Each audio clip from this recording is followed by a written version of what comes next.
Hello everyone, let me tell you about the Apple for the Teacher podcast. I'm Anna Thomas, a teacher and your host. So you're probably thinking it's about reading, writing and arithmetic, right? Well, think again. It's a fresh take on true crime, where you wouldn't expect to find true crime. In schools, yes, schools. I will share with you the tragic and shocking stories I have uncovered in my own profession. You will hear stories about murder, abduction, school bus hijack, student disappearance, suicide, kidnap and ransom, school camp tragedy, the list goes on. So if you're looking for something a little different in the true crime genre, then Apple for the Teacher is for you. So join me as I present the bad apples. But until then, remember to be a good apple.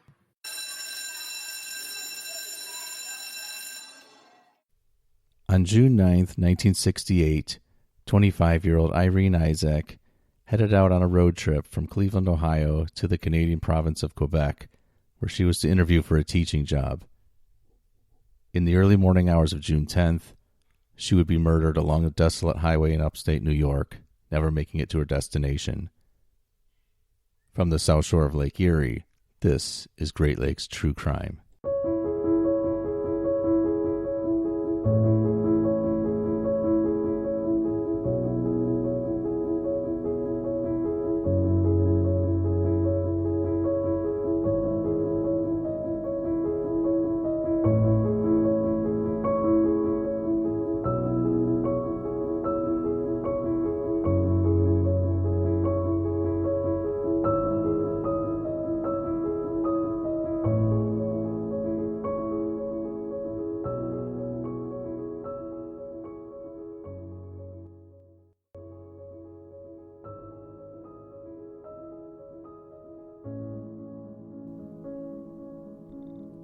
Irene Juliana Izak was born on July 22, 1942, in the picturesque small town of Bolotnia, Ukraine.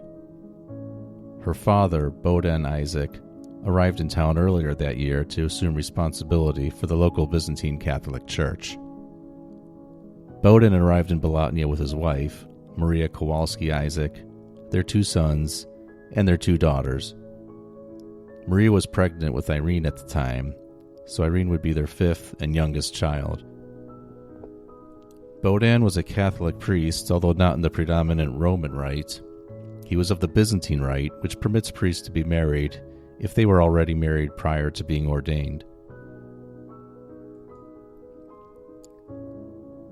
The Izaks were a family reunited at the time. 3 years earlier, in 1939, Father Izak and the family had been forced to flee from their home to escape religious persecution by the atheistic Bolshevik regime that was in power. He was threatened to either give up his faith and lead his congregation to socialism, or face certain death. Choosing neither, the family made a run for it in the dark of night. Maria and the children went to stay with Father Izak's parents, John and Anna Izak, while Bohdan spent the next few years in undisclosed locations. There's a whole lot more to the grueling ordeal that the Izak family went through back then, but that would be enough for an entire podcast unto itself. To read more about it, though, check out the book referenced in this episode's show notes. Father Izak had an older sister, Xenia, who had emigrated to the United States many years earlier as a teenager. Xenia and another sister arranged to sponsor Bohdan and his family for emigration to the United States, and on April 18, 1948, 5-year-old Irene, her 4 older siblings, and her parents arrived in New York Harbor with a ship full of other refugees from war-torn Europe. They originally settled in Colchester, Connecticut, where Bohdan was charged with setting up a Byzantine Catholic church. The Izak children spoke only a handful of English words, but picked up the language quickly after moving to America. After a few months in Connecticut, however, the Izaks were sent to Philadelphia, Pennsylvania, where Bohdan was assigned to work at a different church, and the family eventually settled in Scranton, which is an industrial city in northeastern Pennsylvania. Irene, who was fluent in 6 languages, was described by her sisters as a chatterbox who was very inquisitive and excelled in school. She really wanted to get out of the relatively small city of Scranton after high school to broaden her horizons, but she accepted the reality that the family didn't have the money for that. So she enrolled at Marywood, a small Catholic college in her hometown of Scranton. The college was run by the Sisters of the Immaculate Heart of Mary. In such a small religious institution, Irene was pretty sheltered from the more rebellious culture that prevailed at many other college campuses in the 1960s. She was a language major at Marywood, focusing on French, and was an excellent student. She was also a member of the Slavic Club and served as the club's president in her senior year. Graduating with a degree in education, Irene's first teaching job was in Binghamton, New York, where she taught French. Her students noted that Irene was passionate about her job, with one even describing her as a new breed of teacher, one that was far more interactive with her students than most teachers traditionally were at that time. But the students knew she wouldn't be in Binghamton for long. Irene made it known, even to her students, that she was eager to earn a master's degree. Irene lived with roommates in an apartment while teaching in Binghamton, and the roommates noticed that she slowly lost her zest for life while living there. She became more of a loner, potentially due to a less than stellar financial situation, as well as her longing to obtain a master's degree and do more with her life. In the summer of 1964, she studied at the Sorbonne in Paris, France. After that summer, she took a teaching job at East High School in Rochester, New York. She spent 1 year at East High School, saving her money up, and then went on to attend Laval University in Quebec City, Canada. In her first year at Laval, Irene developed an intense romance with a fellow student from Ontario, only to have her heart broken. The young man broke off the relationship, and Irene learned that he had a steady girlfriend elsewhere in Canada. The pain was so unbearable that Irene returned to her home in Scranton, unsure if she could ever return to Laval. But Irene wasn't happy in Scranton either. One of her friends from Laval lived in Cleveland, Ohio, and suggested that Irene look for a job there. It seemed to make sense, as Cleveland has a robust population of Eastern Europeans, which at the time included Irene's cousin, Marie Kowalski. Irene and Marie had been very close cousins while growing up in the Ukraine, but were separated when the Izaks fled Europe. The two did keep in contact over the years, however, and Irene decided to visit her cousins and aunt and uncle in Cleveland, presumably to search for a job there. Irene was at the Kowalskis' home in Cleveland for about a week when she received a telephone call, one in which she spoke French for the entire conversation. The caller was Rosalie Banco, a friend of Irene's who was originally from Pennsylvania, but by then had established a career in Quebec. Rosalie told Irene about a job opening for English teachers at the Charlesbourg School District in Quebec City. The only catch was that the job interviews were being wrapped up soon, so Irene would have to come to Quebec as soon as possible to have a chance at getting the job. Irene so desperately wanted to return to Quebec that she immediately packed her bags to head out to Canada. Her relatives in Cleveland thought Irene was being impulsive, but nothing they said could stop her from going. The drive from Cleveland to Quebec City takes about 12 hours today without stopping, so it certainly would have taken Irene even longer to drive there in her old Volkswagen back then. She wrote to her friend Marie Lambrecht, who lived in Lake George, New York, to tell Marie about her plans and to let Marie know that she would be stopping at her house and spend the night en route to Quebec. So on the afternoon of Sunday, June 9th, 1968, Marie headed out from Cleveland on her journey for the job interview in Quebec. Irene's first stop was in Rochester, New York, at about 9 p.m. that night. A former roommate, Virginia Fitzmaurice, lived in Rochester, and Irene stopped at Virginia's house for about an hour to visit. Her friend urged Irene to just stay the night there and head back out in the morning, but Irene insisted that she was going to drive about 90 minutes more to reach Syracuse, New York, where she would spend the night with her friend Maxine Postel. Maxine was expecting Irene, but she never made it to her house. In Irene's eagerness to get to Quebec as soon as humanly possible, She made it to Syracuse but kept on driving in the dark of night. She called Maxine and offered her apologies, but explained that she wanted to keep driving at night to make good time. Irene was fearless in that regard.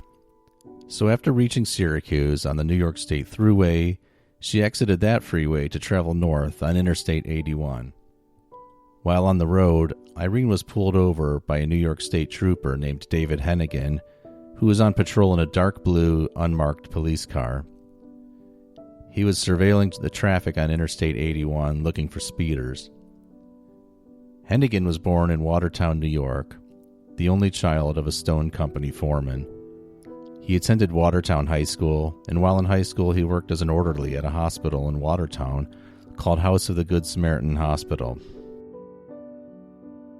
He graduated in 1957, and in his yearbook it was noted that he had a habit of clowning around and making people laugh. After high school, Hennigan enlisted in the U.S. Army, which promptly assigned him to Camp Leroy Johnson in Louisiana. He was trained as a medic, but wound up working as a military police officer at Camp Drum, not far from his hometown of Watertown. After Hennigan's discharge from the Army, he joined the New York State Police as a trooper.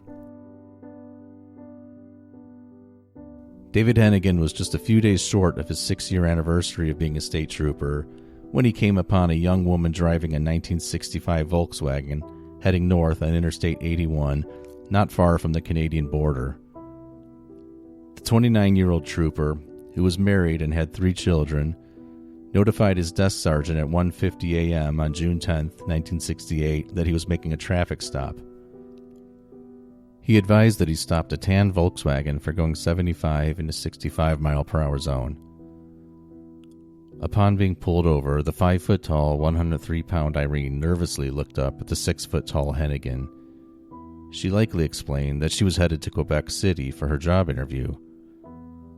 Hennigan inspected Irene's driver's license and vehicle registration, questioned her about where she was coming from and going to, and let her off with a warning rather than issuing a citation for speeding. Letting off someone with a warning was uncharacteristic of Hennigan, who was said to have issued lots of tickets, but very few warnings.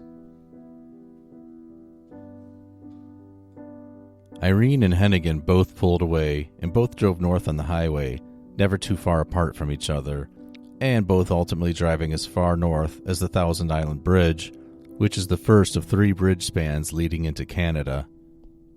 Irene stopped at the bridge's toll booth, paid her toll, and crossed the bridge to Wellesley Island, which would ultimately be her final stop. Not long after paying her toll, Irene pulled off the highway and stopped alongside a road bordering DeWolf State Park, which had a popular campground and other facilities.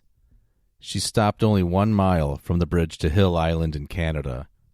Why she stopped there is anyone's guess. Investigators couldn't determine a single logical reason for stopping there. Irene had traveled this route before, so she knew that there were public restrooms at the Canadian border. Her car had plenty of fuel in it, and it was later determined that there were no mechanical issues with the Volkswagen. It was a dark, cloudy night, and one police remarked that the place where Irene stopped could be described as the, quote, loneliest place on earth. Could someone else have coerced or forced her to stop there? It seems plausible, given the many incentives she would have had to continue the short drive to the Canadian border with its well-lit public restroom facilities. At any rate, while stopped near the state park, Irene encountered someone. She had been struck on her face, and then struck even harder on the back of her head. That blow may have been enough to kill her. But the assailant then dragged her over guardrails and down into a grassy ravine. She was then pummeled further with rocks taken from the ground in the ravine. Her killer was in a rage. He hadn't planned this ahead of time.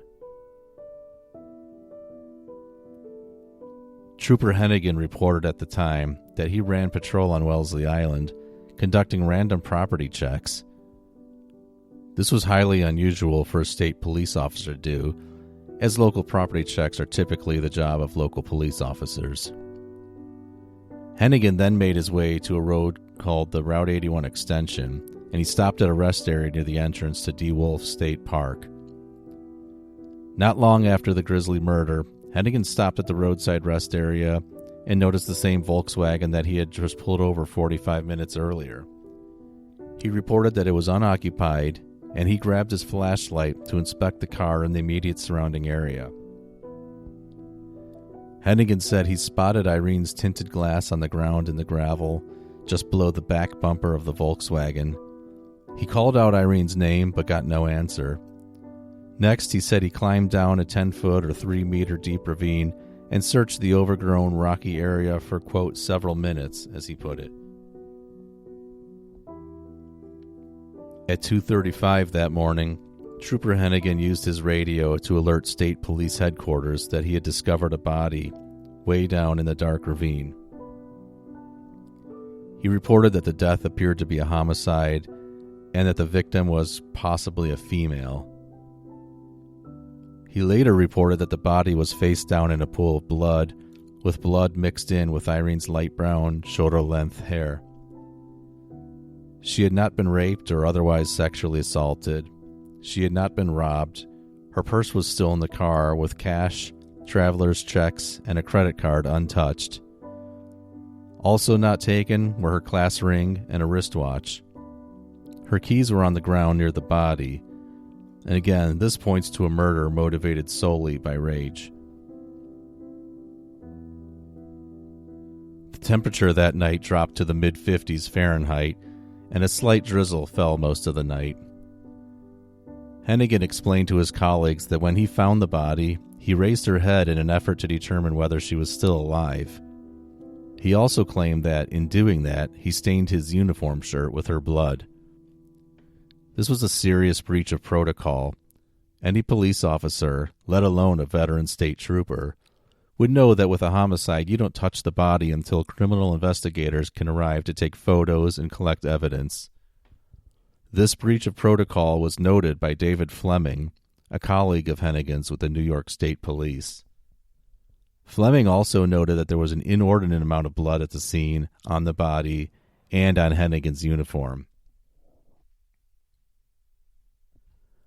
One of the officers responding to Hennigan's call regarding his discovery was State Police investigator Raymond Paulett, who said that Hennigan was, quote, a little excited when Paulett showed up. Hennigan led Paulett down to the guardrails along the rest stop and pointed his flashlight down into a ditch that was overgrown with bushes and weeds. Again, this was about a 30-foot drop. Paulett said that although Hennigan pointed out the location of Irene's body 2 or 3 times, he was unable to recognize what he was looking at. The area was extremely overgrown, and Irene had been wearing a dark jacket, making it nearly impossible to see her body there. Hennigan said that he had first seen the body from that exact same location, which always bothered Paulett because it didn't seem possible that anyone could have seen the body from that vantage point, given the circumstances. State police in the Watertown area of New York are part of a troop headquartered about 100 miles or 160 kilometers away in the city of Oneida, New York. A few days after giving his account of the ordeal at the crime scene, Hennigan was summoned to the Oneida headquarters to be interviewed in more depth about his encounter with Irene that night. The interview, however, was never completed. That's because while the interview was taking place, Hennigan's wife barged into the room and marched her husband out of there. If we learned nothing else from that interview, we learned that Hennigan was totally pee-whipped. After Irene's death, and with Hennigan clamming up about that night's events, the investigation slowed to a crawl. Days turned into weeks, weeks turned into months, and eventually the months turned into years with no answers. The Scranton Times newspaper reported in November 1968 that nearly 6 months after Irene's murder, police were no closer to finding her killer. New York State Police investigator Paulett assured the newspaper that they were still actively working the case. He said that there were still numerous leads to check out, and they were getting new ones each day. Investigators spent time checking tips that took them as far away as Denver and Aspen, Colorado. Paulett stated that police had a suspect very high on their list, but declined to give any details. Could he have been referring to Hennigan? We don't know the answer to that question, and we might never find out. In 1977, while still working as a New York State trooper, Hennigan began preparing for a new vocation. 3 years later, in 1980, he would be ordained a deacon of the Roman Catholic Church.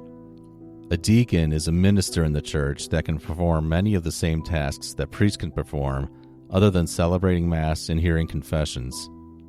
For 3 years, he would work as both a state trooper and a Catholic deacon. After retirement from the state police, he would focus solely on his minister position.